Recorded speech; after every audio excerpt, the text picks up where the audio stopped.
Hey there, I'm Robert Huebner, Studio Director over at Nihilistic Software. I'm here today with Frank Simon, our Executive Producer. We're playing through a little section of the George Washington Bridge level from Resistance Burning Skies. This is about midway through the level, or through the game, and you're basically dropping into the bridge, ziplining in to try to rescue some survivors before the whole bridge is just blown up off the face of the map in order to try to keep the Chimera contained. They're basically swarming the eastern seaboard right now. This is day one of the East Coast invasion, and you're just in the midst of battle, and you can see there's just dropships coming in.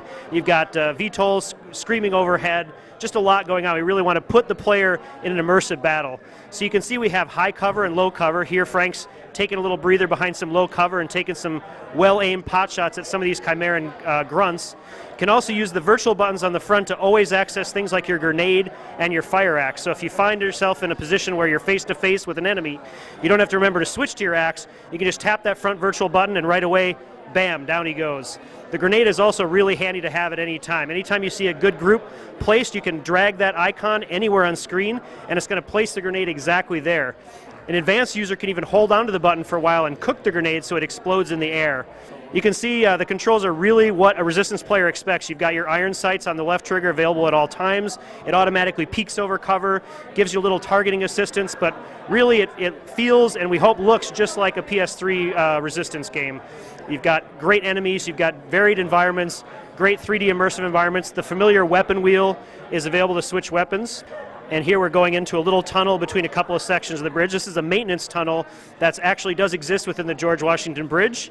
And here it's an unfortunate place to meet a few little nasty leapers. So the game has a full story mode, and we're dropping you in the middle of it, but it really kind of accentuates the character of Tom Riley, who's doing all these selfless things, trying to rescue all these people in the midst of this first battle. And in the course of doing that, kind of helps turn the tide of the battle. We got some new guys to fight here. These are Chimeran Scouts, which you've seen before. They carry the really deadly sniper rifles, so you have to kind of look for that laser tip-off, try to figure out where they're at, and time your shots carefully to avoid getting taken out. And here, Frank's going to fight fire with fire, use his own sniper rifle, which we call the 6-Eye.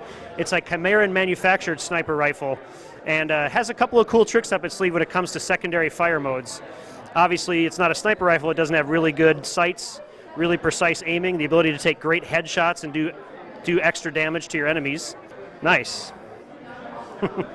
So the secondary fire mode of the 6-Eye is basically accessed with the front touchscreen. It allows you to implant an explosive tag onto an enemy. And if you can do that, he tends to take out not just himself, but also a couple of buddies in the vicinity. So it's kind of a nice way to get a little extra damage. Boom. Boom goes the dynamite. Of course, the Chimera all have the heat stacks, and the sniper rifle is a great way to take out their heat stacks and then also get a little extra collateral damage when they take out some of their buddies nearby. So you can see we got Chimera coming from you above, from below. You know, really you're in the midst of the battle, and the cover, you're jumping from cover to cover, trying to keep yourself from, getting taken out. So that's a really brief taste. We've given you about 2 battles of this rather large mission, and we hope it gives you a sense of the range of possibilities in Resistance Burning Skies.